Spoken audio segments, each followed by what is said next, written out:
बिस्मिल्लाहिर्रहमानिर्रहीम। अस्सलाम वालेकुम नाज़रीन, आप यूट्यूब चैनल देख रहे हैं। मैं इमरान खान हूँ। पाकिस्तान ने अपना 7-8 दहाइयों पुराना मौक़िफ़ तब्दील कर दिया है और ये मौक़िफ़ इसराइल और फ़लस्तीन के बारे में है। इसके पीछे डोनाल्ड ट्रंप की ताकत है और डोनाल्ड ट्रंप से पाकिस्तान के अपने ताल्लुकात बढ़ाने की जो ख्वाहिश है वो इसके पीछे कार फरमा है। पाकिस्तान के हुक्मरानों ने बड़ी कोशिश की कि डोनाल्ड ट्रंप से अमरीकी हुकूमत के साथ उनके बेहतरीन ताल्लुकात रहें। पिछले साल जब अमेरिका में इलेक्शन हुआ तो तब पाकिस्तान की हुकूमत के लिए परेशानी थी कि डोनाल्ड ट्रंप अपने वोटर्स के साथ, ख़ास तौर पे अपने मुसलमान और पाकिस्तानी वोटर्स के साथ ये वादा करके आया था कि वो पाकिस्तान तहरीक इंसाफ के ऊपर जो जुल्म और जबर पाकिस्तान में हो रहा है इसको रोकेगा।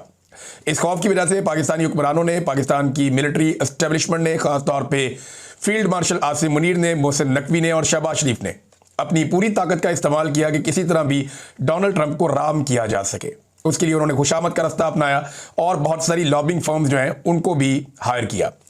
इंडिया के मुकाबले में पाकिस्तान ने कुछ रिपोर्टों के मुताबिक 3 गुना ज़्यादा पैसा खर्च किया डोनाल्ड ट्रंप को खुश करने के लिए और पाकिस्तान काफ़ी हद तक कामयाब भी हुआ। डोनाल्ड ट्रंप ने पाकिस्तान के फील्ड मार्शल और शहबाज शरीफ की तारीफ़ें की, जिसके बदले में इन्होंने भी दबा के उनकी खुशामद की। मादनियात के मामलात हों या दीगर मामलात हों, पाकिस्तान ने अपने बहुत सारे माजी के जो मौक़िफ़ थे उनसे यू टर्न लिया है और आज पाकिस्तान ने वो कर दिया जो आज से अगर आप चंद साल पहले ये इसके बारे में बात करते या आप चंद माह पहले भी इसके बारे में सोचते भी आप, तो आप कहते ये नामुमकिन है, ये हो ही नहीं सकता, पाकिस्तान कभी ये कर ही नहीं सकता। पाकिस्तान में 4 मिलिट्री डिक्टेटर्स आए, उनमें से किसी के दौर में भी किसी एक को भी इतनी जरूरत नहीं हुई कि वो इस लेवल तक यहां तक पहुंच जाए, क्योंकि अवामी रद्द-ए-अमल पाकिस्तान में बहुत सख्त था। लेकिन फील्ड मार्शल आसिम मुनीर ने वो कर दिखाया जो कोई और नहीं कर सका। फील्ड मार्शल आसिम मुनीर ने अमेरिका के साथ मिलकर इसराइल की हिफाजत के लिए अक़वाम मुत्तहिदा में एक करारदाद को मंजूर करवाया। इस करारदाद के खिलाफ कौन कौन था और हक में कौन कौन था, ये है अब की सबसे बड़ी स्टोरी। चीन ने, रशिया ने और हमास ने इससे इख्तलाफ किया। ये डोनाल्ड ट्रंप के 20 नकात हैं जिसके ऊपर यह करारदाद है। अक़वाम मुत्तहिदा से इसको मंजूर करवा लिया गया है। पाकिस्तान ने इसके हक में वोट डाला है। दीगर वो ममालिक जो डोनाल्ड ट्रंप के हमायती हैं उन्होंने भी इसके हक में वोट डाला है, ख़ास तौर पे मुसलमान मुल्कों ने। अब एक स्टेबलाइजेशन फोर्स जाएगी और वो जाकर गजा के अंदर अपनी ड्यूटी करेगी। मैं आपको एक बात याद दिलाऊं कि एक दिन इसहाक डार साहब ने कहा था कि ये वो मुआहिदा नहीं है जो हमारे साथ शेयर किया गया था, या जो बात हमारे साथ हुई थी अमेरिका की, या जिन चीज़ों पर हमने इत्तफाक किया था, या जो मुआहिदा हमारे साथ शेयर किया गया था, ये वो मुआहिदा नहीं है जो आज छुपवाया जा रहा है। उस वक्त इसहाक डार साहब भाग गए थे, पीछे हट गए थे।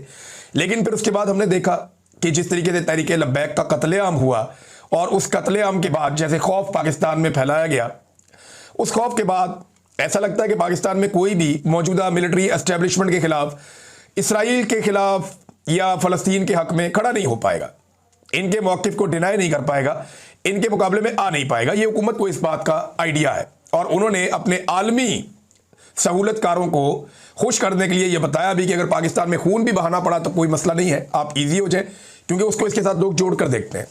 अब आ जाए कि ये जो करारदाद पास हुई है इसमें क्या किया जाएगा। आलमी इस्तेहकाम फोर्स की गजा में तैनाती होगी। इसराइली बॉर्डर को महफूज बनाया जाएगा। कौन बनाएगा? ये जो मुसलमान ममालिक की फोर्स है वो इसराइल की हिफाजत करेगी, उसके बॉर्डर को महफूज बनाएगी। गजा को असलहे से पाक किया जाएगा, यानी किसी किस्म का खतरा गजा से कभी भी इसराइल को नहीं होना चाहिए। और हमास को गैर मुसल्लह करना भी इसके अंदर शामिल है। हमास के पास मुख्तलिफ हथियार हैं, रॉकेट हैं, बाद औक़ात उनके पास रॉकेट लॉन्चर्स हैं, उनके पास छोटे और बड़े वेपन्स हैं हमास के पास, लेकिन बहुत महदूद हैं और बहुत थोड़े हथियार हैं उनके पास। लेकिन हमास को भी गैर मुसल्लह किया जाएगा। हमास ने इस करारदाद को मुस्तरद कर दिया।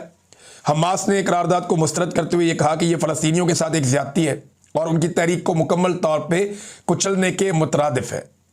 अब मामला यह है कि पाकिस्तान ने इसके ऊपर वोट डाल दिया, लेकिन वोट डालते हुए पाकिस्तान ने एक बात की। पाकिस्तान ने कहा कि अक़वाम मुत्तहिदा की करारदादों के मुताबिक कम से कम जो है वो फ़लस्तीनी रियासत का तो क़याम होना चाहिए, ये पाकिस्तान का मुतालबा है।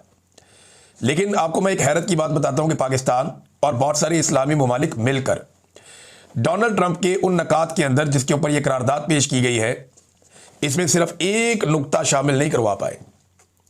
भाई अगर आप सारे डोनाल्ड ट्रंप की हमायत कर रहे हैं, आप ये भी कह रहे हैं कि इसराइल को महफूज बनाना है, उसकी सरहदों की हिफाजत करनी है, गजा के अंदर जो फ़लस्तीनी है उनको मुकम्मल तौर पे गैर मुसल्लह करना है, हमास से हथियार छीन के वापस लेने हैं, अगर आप ये सारे मुतालबात मान रहे हैं तो आपको अपना एक मुतालबा भी उसमें शामिल करवाना चाहिए था।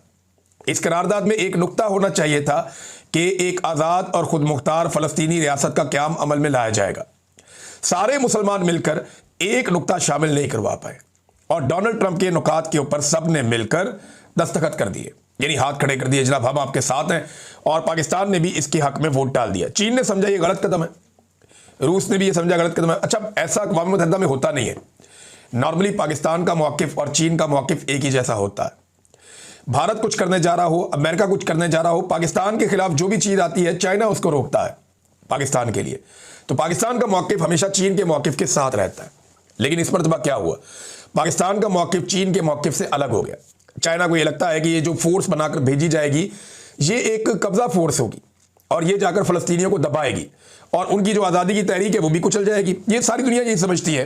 पाकिस्तान में बहुत सारे लोग इसके ऊपर एतराज़ कर रहे हैं, रोला डाल रहे हैं कि हमारा तो मौक़िफ़ कुछ और था, हम तो हमेशा से कुछ और कहते रहे हैं। तारीख़ी मौक़िफ़ था पाकिस्तान का कि इसराइल नाम की कोई रियासत ही मौजूद नहीं है, ये नाजायज़ काबिज़ कुव्वत है, इसको तस्लीम करना फ़लस्तीनियों से गद्दारी होगी।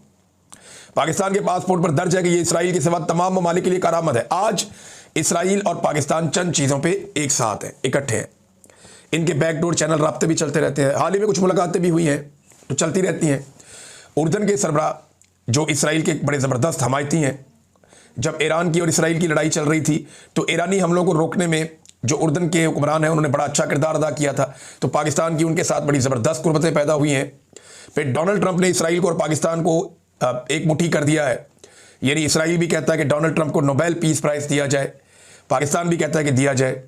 इसराइल को फिक्र है कि गज़ा के अंदर कोई भी मुसल्लह शख्स नहीं होना चाहिए जिससे इसराइलियों को ख़तरा हो, और पाकिस्तान भी उस फिक्र का हामी है। आज पाकिस्तान ने हाथ खड़ा करके ये कहा कि बिल्कुल हम साथ खड़े हैं इस मामले में, गज़ा के अंदर स्टेबलाइजेशन फोर्स जाएगी। अच्छा, आपको मंजन ये बेचेंगे बार बार कि हम मुसलमानों की हिफाजत के लिए जा रहे हैं।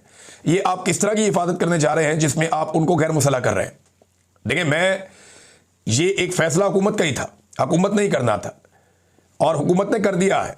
हुकूमत अगर कल को ये कहेगी कि हुकूमत इसराइल को तस्लीम करती है तो वो ये भी कर सकती है। आईने पाकिस्तान ने उनको ये इख्तियार दिया है। हाँ, ये बात दुरुस्त है कि हुकूमत जाली है, ये बात दुरुस्त है कि वो ज़बरदस्ती आकर बैठे हैं, ये बात दुरुस्त है कि उन्होंने एक इस्तिस्ना भी ले लिया है।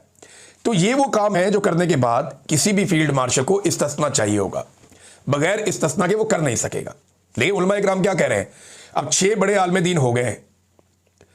गांधी साहब ने भी कहा, मौलाना तारिक मसूद साहब ने भी कहा, तकी उस्मानी साहब ने भी कहा, ताहिर अशरफी साहब दौड़ गए। इस दफ़ा उन्होंने बिल्कुल किसी किस्म की कोई हमायत नहीं की फील्ड मार्शल की। जवाहर बहादुर साहब हैं, उन्होंने भी कहा कि इस्तिस्ना से और ये इससे कोई ये शरई मामला नहीं है, इस्लामी शरीयत के साथ कोई ताल्लुक नहीं है।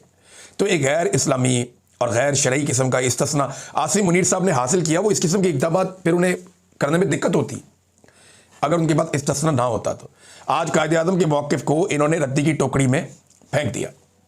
आज इन्होंने कहा कि कायद-ए-आज़म जो कहते थे वो कहते थे। कायद-ए-आज़म के इक़दामात, कायद-ए-आज़म के फ़ैसले, कायद-ए-आज़म की बातें आज रद्दी की टोकरी में फेंक दिए। और अब बहुत सारे टाउट्स उठेंगे, बहुत सारे बेशर्म लोग उठेंगे। वो फील्ड मार्शल आसिम मुनीर से नहीं पूछेंगे कि आपने ये क्या किया, वो शहबाज शरीफ से नहीं पूछेंगे कि आपने ये क्या किया, बल्कि वो पूछेंगे गुज़िश्ता कई दिनों से कैद तन्हाई में जेल में पड़े हुए इमरान खान से कि आपने इसमें क्या किया।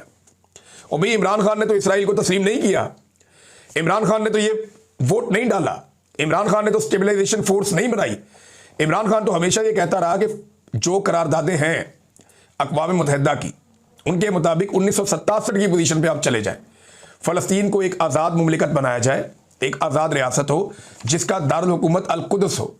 तो जब तक आप फ़लस्तीनियों को उनका हक नहीं दे देते तब तक ये कैसे मुमकिन है, यानी ये कैसे मुमकिन है कि फ़लस्तीनियों को उनका हक दिए बगैर आप इसराइल के तहफ़्फ़ुज़ के लिए चले जाएं और आप चूना बेचें पाकिस्तानियों को, ये कि जनाब हम आपको चूरन बेच रहे हैं, चूरन आप चाट लें कि हम तो मुसलमानों की हिफाजत के लिए जा रहे हैं। और ऊपर से इनके कुछ ऐसे बेशरम लोग हैं, वो ये कहते हैं कि हम तो जा रहे हैं बैतुल मक़दस की हिफाजत के लिए, हम तो जा रहे हैं मस्जिद अक्सा की हिफाजत के लिए। और भाई, आपको तो उधर किसी ने पर नहीं मारने देना, आपको तो उधर उन्होंने जाने नहीं देना। आपकी ड्यूटी सिर्फ गज़ा में है और गज़ा वहाँ से बहुत दूर है, 100 मील का फासला है।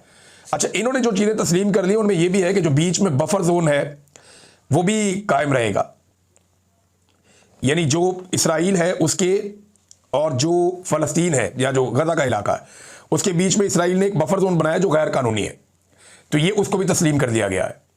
अंदाज़ा करें आप, और इसराइली तमाम जितने भी इसराइली नुकात हैं या उनके फ़ायदे वाली चीज़ें हैं, उस पर पाकिस्तान ने आज वोट डाला है। कमाल नहीं हो गया? ऐसा तारीख में कभी नहीं हुआ, लेकिन ये आसिम मुनीर साहब ने करके दिखाया। नादरीन, अलीमा खानम साहबा गई मुलाकात करने के लिए इमरान खान साहब से, उनकी दीगर बहनें भी वहाँ पे मौजूद थीं। अभी यहाँ पे बरतानिया में जो एक्स का प्लेटफॉर्म है वो भी बंद है, खबरें आने का सिलसिला भी ज़रा स्लो है, लेकिन अब तक की इतला के मुताबिक उन्हें मुलाकात नहीं करने दी गई। बहुत अफसोसनाक है। वो अपने भाई से मुलाकात करने के लिए गई, वहाँ पर जाके धरना देकर बैठ गए। इमरान खान साहब को कैद तन्हाई में रखा हुआ है, मुलाकातें नहीं करने दी जा रही। देखिए, मामला वही हैं जो मैंने आपसे अर्ज़ किए थे। नंबर एक कि इस्तिस्ना वाला मामला या ये जो एक्सटेंशन वाला मामला, तो फील्ड मार्शल की एक्सटेंशन के मामले में इमरान खान साहब कोई बीच में कबाब में हड्डी ना बन जाए, लिहाजा उन्हें इस वक्त कैद तन्हाई में रखा गया। नंबर दो मामला इसके अंदर जो है वो ये इसराइल वाला मामला भी है, फ़लस्तीन वाला मामला भी है। तो जब तक ये मामला नहीं हो जाते, इमरान खान साहब को कैद तन्हाई में रख दिया गया है। लेकिन जैसे ही इमरान खान साहब के बाद ये लोग पहुंचेंगे, उनका स्टेटमेंट तो आएगा और वो खुलकर सारा कुछ बताएंगे कि किसने क्या किया। और इमरान खान को जल्दी नहीं है जेल से निकलने की। देखिए, ये जो तहरीक तहफ़्फ़ुज़ आईन पाकिस्तान है, अब ये लोग स्टेटमेंट दे रहे थे, उन्होंने कहा जी जो इस्तिस्ना आदम अलैहिस्सलाम को हज़रत ईसा अलैहिस्सलाम तक किसी को नहीं मिला, वो इन्होंने ले लिया है। अवाम पर फ़र्ज है कि वो अपने इमरानी मुआहदे को बचाने के लिए मैदान में आए। ये लोग निकल के इन्होंने एहतजाज भी किया। तहरीक तहफ़्फ़ुज़ आईन पाकिस्तान ने, पाकिस्तान तहरीक इंसाफ के लोग उसमें अक्सरियत में थे। ये सुप्रीम कोर्ट तक गए, पार्लियामेंट हाउस से बहुत थोड़ा सा ही फासला है, तो वहाँ इन्होंने एहतजाज किया, एक वॉक की, एक रैली निकाली। और लोगों की बहुत बड़ी तादाद तो नहीं थी, क्योंकि चारों तरफ से रेड जोन को कंट्रोल कर लिया जाता है, तो ये पार्लियामेंटेरियन से या उनके साथ कोई इक्का दुक्का लोग होते हैं, वो सारे थे। लेकिन ये है कि एक अच्छा उन्होंने एहतजाज किया और एहतजाज का एक आगाज़ किया। वकला भी मुख्तलिफ जगह पे एहतजाज कर रहे हैं, लेकिन वो वकला जिन्हें इलेक्शन जीतने के बाद या तो जिन्होंने एस्टेब्लिशमेंट को ज्वाइन कर लिया, या वो वकला जिन्होंने आसमान